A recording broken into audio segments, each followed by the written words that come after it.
Coucou des Cherbourg.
Bonjour, c'est la Normandie, la ville Barfleur.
sûr que c'est comme ça que ça s'appelle Séoul. C'est bon.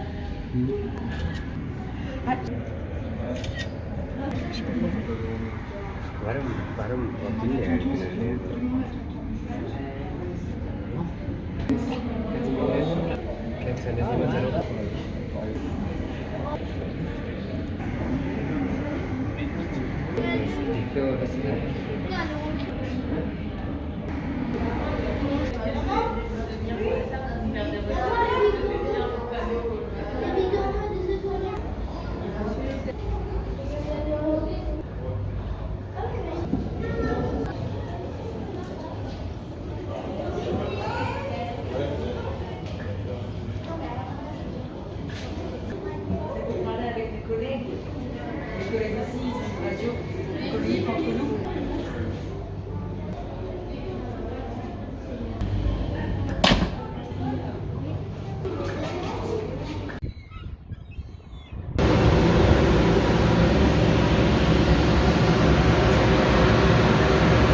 La plus grande fierté de ses concepteurs vient surtout des nombreuses innovations de la coque qui rendent ce bateau quasiment insubmersible. Le fond de la coque est doublé jusqu'à la quille. Une cornière de tôle située de chaque côté du bateau permet d'amortir les effets de roulis. Ce double fond protège également le bâtiment en cas d'échouage et de déchirure de la coque principale. Cette coque est divisée en 16 compartiments, séparés par 15 cloisons étanches.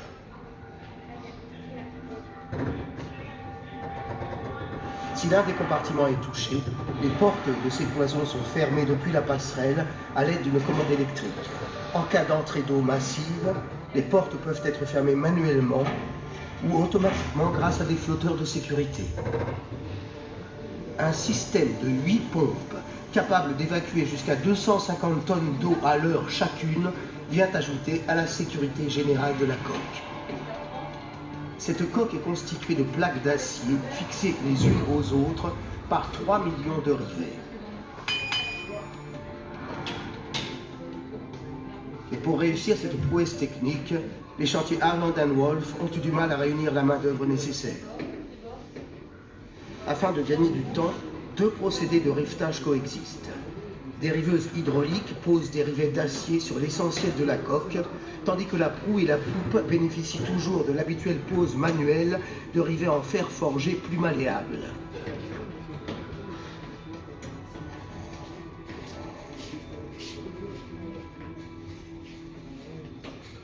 Pour son voyage inaugural, en matière de communication et de navigation, le Titanic embarque les équipements les plus modernes.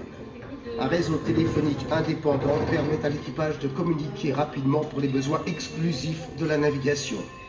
Le système de télégraphie sans fil Marconi, très puissant et très innovant, sera également du voyage.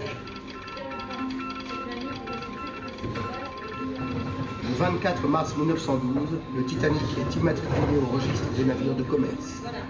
Le 2 avril 1912, le colosse des mers effectue ses premiers essais sous la responsabilité des représentants des chantiers Harland & Wolff et en présence de son capitaine, le commandant Edward G. Smith. Lancé à pleine vitesse, le navire peut stopper sur une distance de seulement 3 fois sa longueur, soit 777 mètres. Le certificat de navigabilité est délivré par les autorités compétentes à l'issue de cette seule journée d'essai. Ce même 2 avril au soir, le Titanic quitte Belfast pour Southampton. Un incendie se déclare dans la soute à charbon numéro 6 par autocombustion. Ce phénomène fréquent à l'époque n'est cependant maîtrisé que le 13 avril, soit 11 jours plus tard, endommageant la porte étanche numéro 5.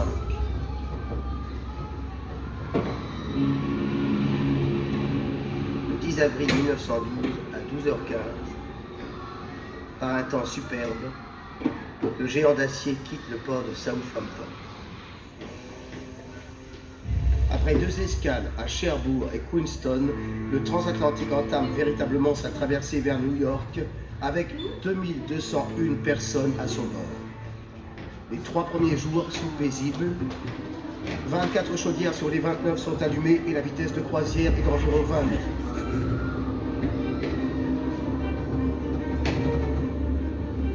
Le 14 avril, le Titanic reçoit de nombreux avis signalant des glaces flottantes. L'hiver 1912 a été très doux, engendrant une fonte de glace inhabituelle. Plusieurs navires, et en particulier le SS Mesaba, indiquent la présence d'un champ de glace de 41,25 degrés à 42 degrés de latitude nord et 49 degrés à 50 degrés 30 de longitude ouest. Or, la route du Titanic passe par 42 degrés de latitude nord et 47 degrés de longitude ouest et va donc traverser ce champ de glace. Le Titanic modifie alors son itinéraire, il met le cap légèrement plus au sud et poursuit sa route à pleine vitesse car la visibilité est jugée suffisante. Il rencontre l'iceberg isolé qui va lui être fatal aux abords du champ de glace. 14 avril, 23h40. L'une des 2 vigies détecte la présence d'un iceberg. L'information est à la fois donnée à l'ancienne par 3 sons de cloche, mais également par le téléphone interne.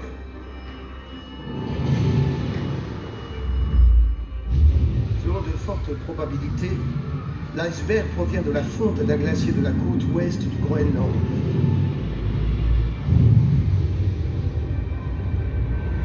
Il est donc vraisemblablement chargé de cailloux et de rochers de différentes tailles, aux angles plus ou moins aigus, qui peuvent rendre sa surface très abrasive. Lorsqu'il tombe dans l'Atlantique, un iceberg peut avoir la taille d'un édifice de 10 étages. Des experts estiment que ce monstre de glace a pu voguer sur les eaux océaniques pendant 2 ans et parcourir environ 9654 km avant d'entrer en collision avec le Titanic. Au cours de leur course, ces icebergs peuvent basculer plusieurs fois, d'abord en rencontrant le courant froid du Labrador, puis le courant chaud du Gulf Stream qui les fait fondre doucement, formant un ensemble plein d'aspérité. À proximité du Titanic, cet iceberg est encore de dimension importante. De 15 à 30 mètres de hauteur, de 60 à 120 mètres de longueur. De plus, 85% de son volume est immergé. D'après le récit de quelques témoins, il ressemble au rocher de Gibraltar.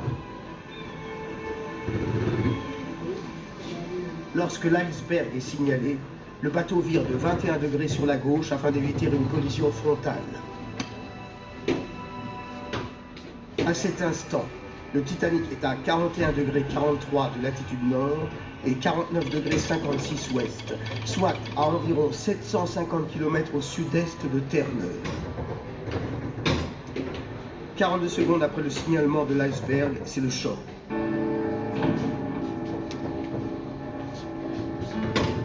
Le navire agité de 5 degrés sur tribord aussitôt après l'impact. En longeant le Titanic, l'iceberg fait une série de 6 entailles, dont certaines ont à peine la largeur d'un doigt. Elles sont réparties sur 76 mètres, la plus longue est située au niveau du compartiment numéro 6.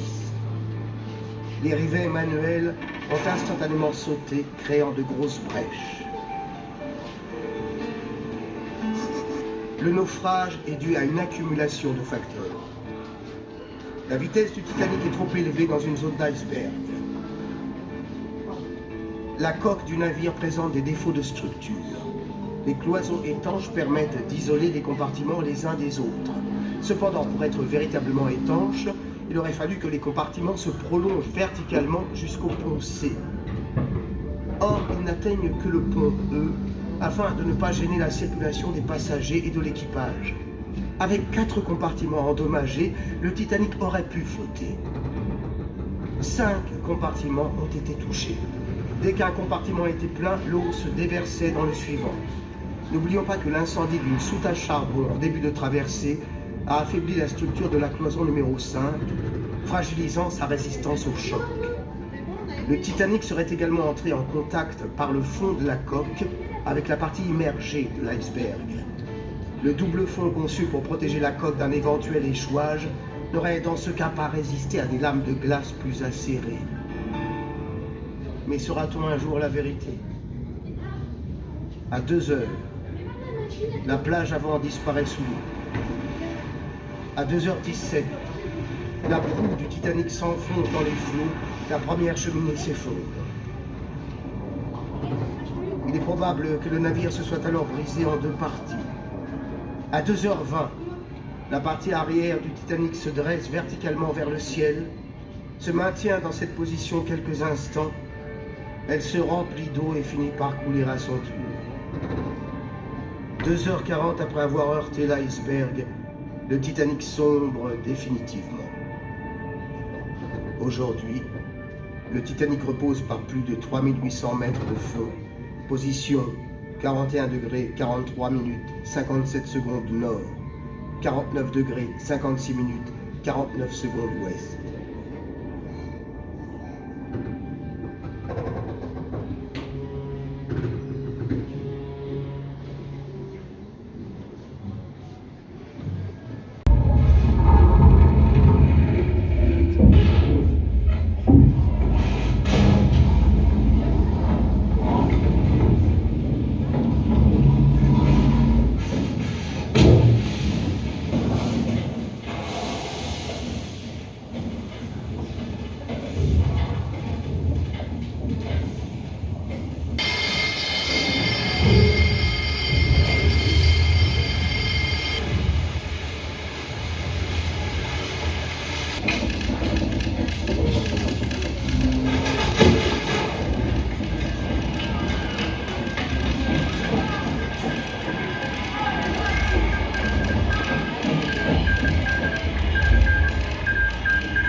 Ne soyez pas inquiète.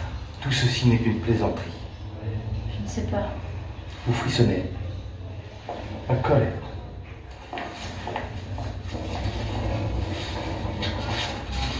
Passez les bras.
Because we were so sure.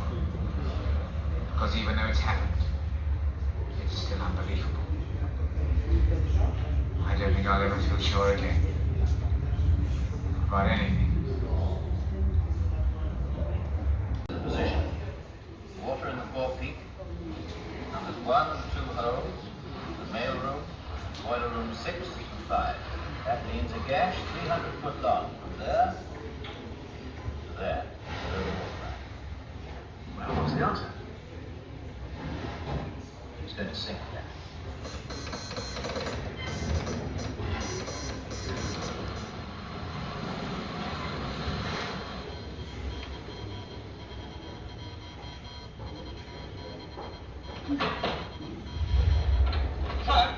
Sir! What the devil's going?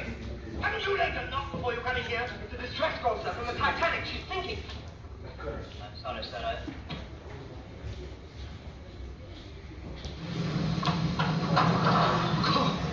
Sir, contact is a cafe here, eastbound from New York. She's on her way to it. How far away is she? 58 miles. Making all possible speed, should reach us in 4 hours. What about that ship over there? About 10 miles away. You can see a light. Isn't she at night? No, sir. Where is she, Grant? Hurry, I've not seen it. Sorry, Captain. What is it? Trouble with the ship. Everyone's put on warm clothing, get their life vests on, and come up on deck. Everybody up, get dressed, get your life vests on, deck one. This thing's uncomfortable. It hurts.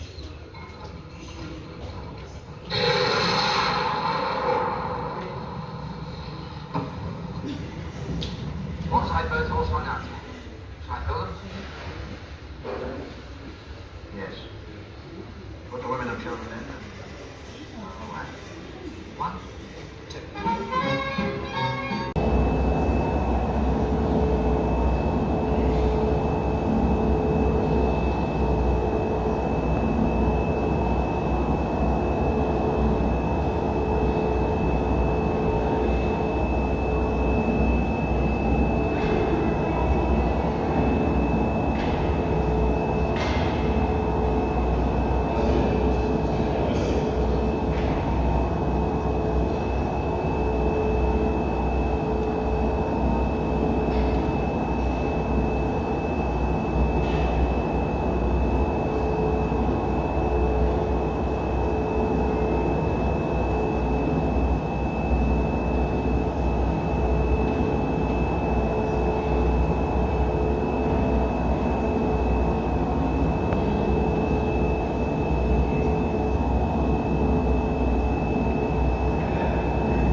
s'imposera du fait de l'expérience de l'Arsenal dans la construction des sous-marins.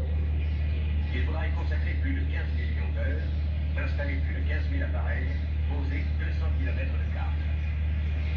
Dès la décision du gouvernement, en mars 1964, l'approvisionnement en tôle est lancé et la construction démarre activement.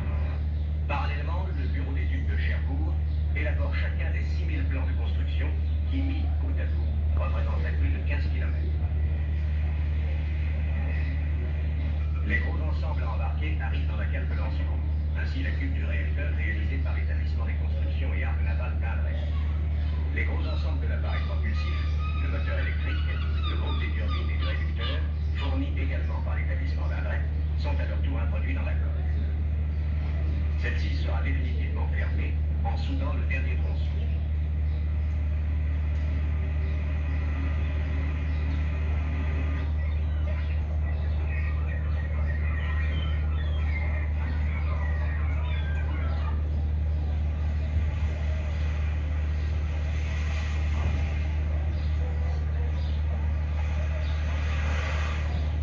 En général, votre présence souligne que le lancement du sous-marin Le Redoutable est un grand événement pour Cherbourg, pour la Marine nationale et pour la France. Le lancement du Redoutable est une réussite parfaite. J'ai été très heureux, très honoré d'y avoir assisté et j'en félicite tout l'arsenal de Cherbourg. C'est une journée capitale, chacun s'en rend compte. Capitale pour notre marine et par là pour notre défense et par là pour notre indépendance. Vive la France!